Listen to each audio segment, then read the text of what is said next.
সবাইকে কেমন আছেন? আশা করছি খুব ভালো আছেন। আমার নতুন একটা ভিডিওতে আবারও অনেক অনেক স্বাগত জানিয়ে আজকের ভিডিওটা আমি স্টার্ট করছি।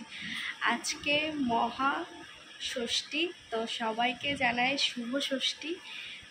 আর আজকে ছোটোখাটো প্ল্যান আছে, তো ভাবলাম আজকে ব্লগটা এখান থেকে শুরু করা যাক। ভিডিও তো দেখে বুঝতে পারছেন যে আমি বাড়িতে এসেছি। আর এসে সকালবেলায় লুচি টুচি যা মানে ষষ্ঠী মানেই তো লুচি, অষ্টমী মানেও সকালে লুচি, তো ওই খাওয়া হয়ে গিয়েছে। এখন বসে আছি, তো একটু দাদাভাইদের বাড়িতেও যাব, তখন রেডি হয়ে একেবারে তো ভিডিও করছি, কারণ বেশি লং করতে পারবো না, ফোনে স্পেস নেই, তাহলে আর পুজোর সব ভিডিও শেয়ারও করতে পারবো না, ফটোও তুলতে পারবো না। সে কারণে ছোটো ছোটো ক্লিপ আর এই কটা ভিডিও একটু অ্যাডজাস্ট করে নেবেন, কারণ আমি হয়তো পরে ভয়েস ওভারও দিতে পারবো না, একটু লিখে লিখে দেবো, দিয়ে পোস্ট করে দেবো দিনের দিন, চেষ্টা করছি, কারণ ওখানে একদিন থাকার প্ল্যান আছে, মানে সপ্তমীতে পুরোটা থাকবো। তো চলুন তাহলে ভিডিওটা দেখতে থাকুন।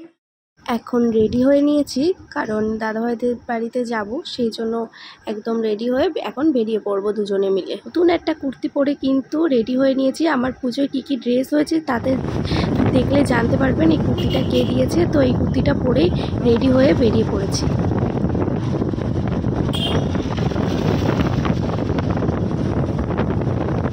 একটু দাঁড়িয়েছিলাম ওই আর কি মিষ্টি নেওয়ার জন্য আর একটা চকলেট নেওয়ার জন্য, সব নেওয়া হয়ে গেলে চলে এসেছি দাদাদের বাড়িতে। এখন রেডি হয়ে নিয়েছি, কারণ বেরোতে যাব, মানে ঠাকুর দেখতে যাব, সেই জন্য সবাই মিলে এখানে রেডি হচ্ছি। অনেকটাই রাত করে আমরা বেরিয়েছিলাম, ওই 12টা সাড়ে 12টার দিকে। এখন এই এক এক করে সব ঠাকুরগুলো দেখতে দেখতে যাবো। বেশি ঠাকুর দেখিনি, মোটামুটি দেখেছিলাম, তো সবটাই আপনাদের সাথে শেয়ার করব।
के लिए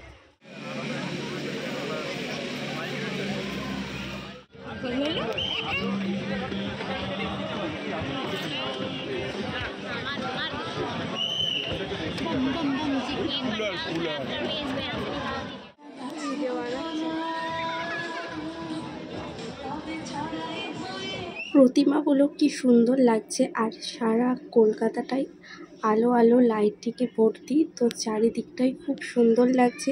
আর প্রতিমার মুখগুলো তো অসাধারণ লাগছে, আপনারা ভিডিওতে তো দেখতেই পাচ্ছেন।